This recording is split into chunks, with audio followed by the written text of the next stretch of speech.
Will, what are you doing there? Pondering the burden of my glorious purpose.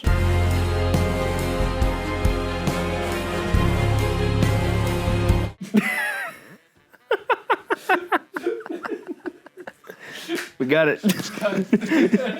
And cut, Fred. We're moving on. What I'm about to tell you is going to be hard to believe again.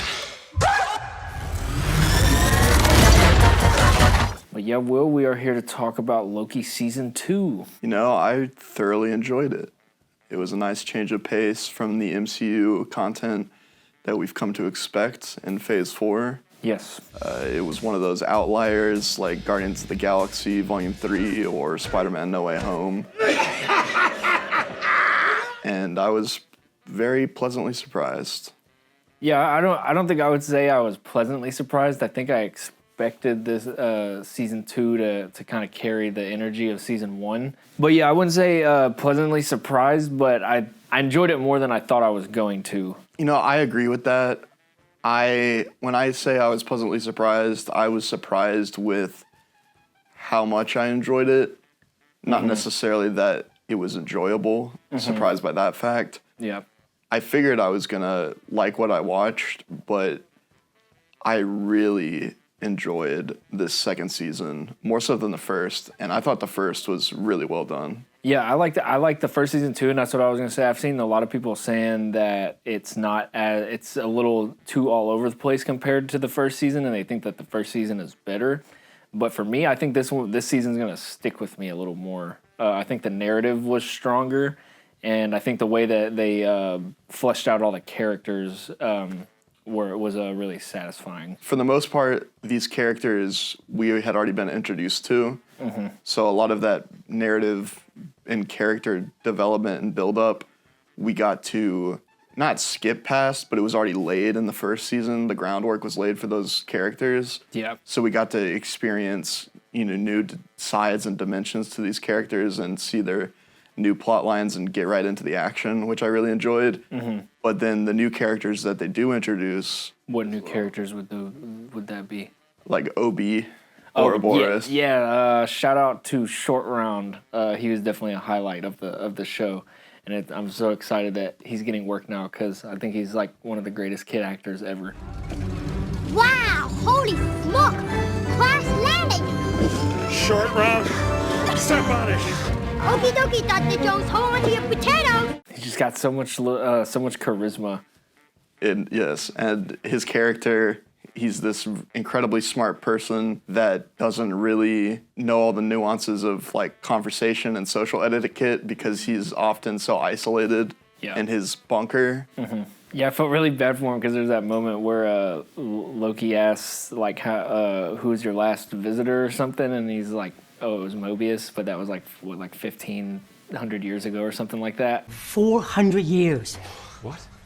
Feels like 1,000. I think the way that they fleshed out all the like you said, the characters that existing characters from season 1. For example, Renslayer, we finally got her backstory because she was very one-dimensional in season 1. And that was also something that I mentioned off camera, just since we're talking about Renslayer and how they made her into a compelling character. The show is like really creative with how it like divulges information a lot of the time. It's not just like an exposition dump or like a flashback. While we're on creativity with the show, not just that it's creative, but it also this series felt like super epic. Not only the visuals, but the music.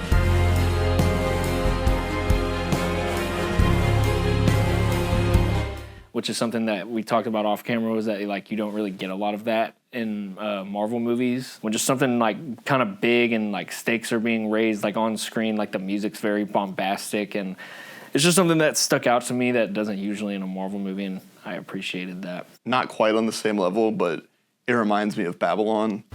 How the music emphasizes what's happening on the screen and complements it so well and is noticeable. Yeah.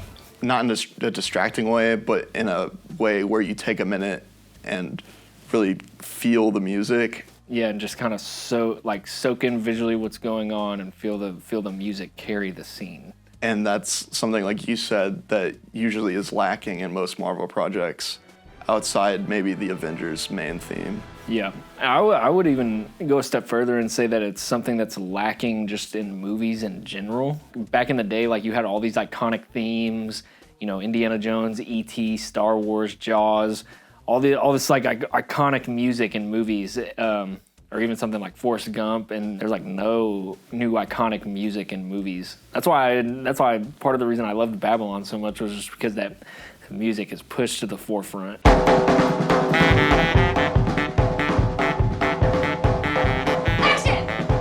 Hi, boys. Santa, get me wet. Yeah, and I love the music, let's say in the Guardians movies, for example, but that doesn't really, it's not the same type of score that we're talking about here. Yeah. It's not original music made for the film or television show specifically. Yeah, it's licensed music on the soundtrack. Everything is turning to That's right.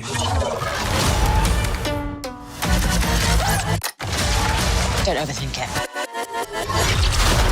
I'll let you explain the story because I think you were probably paying attention a little more than me. I was really engaged with what was going on, but then I'd like start doing other stuff, and so I kind of like missed out on a lot of details.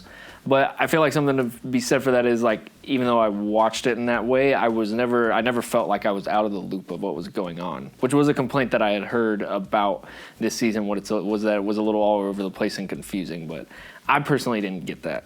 I thought it was spot on. The general story, it picks off after Loki season 1, and which ended on a really good cliffhanger.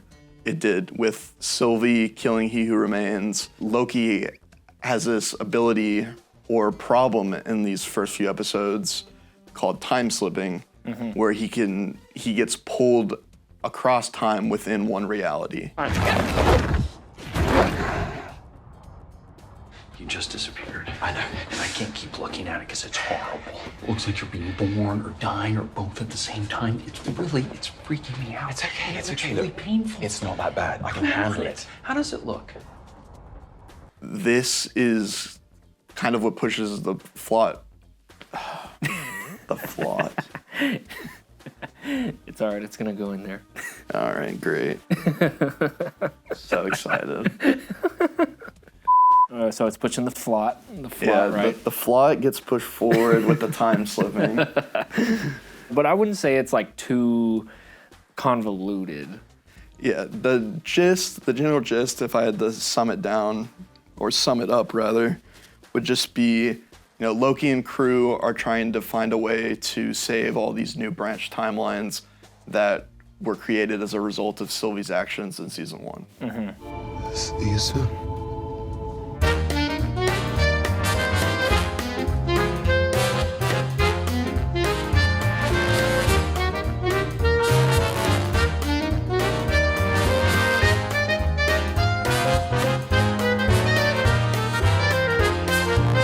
Loki, his character arc, I loved. The final shot of the entire series, I think, is probably the most perfect thing for his character. And, I always liked Loki. He wasn't like, I didn't bust a nut over him like everybody else would, but I always liked him. I always liked Tom Hiddleston in that role. And then I think Ragnarok was where I really started to like him. And so the last shot is him, he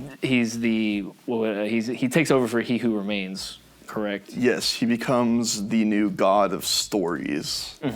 He becomes the new keeper of the timelines outside of time itself, and he sits upon a throne holding the branches of time and keeping them preserved and giving people a chance at a new life. Yeah, and the last shot of him, the camera's like pushing in on him. And it's like this bittersweet smile because he got what he always wanted, but at a great cost, and not even at a time where he particularly wanted it at all. Yeah, at this point, he had finally grown past the idea of wanting or needing a throne, and that's exactly when the throne is presented to him. I could have done it! For you! For all of us! I know what kind of god I need to be. For you.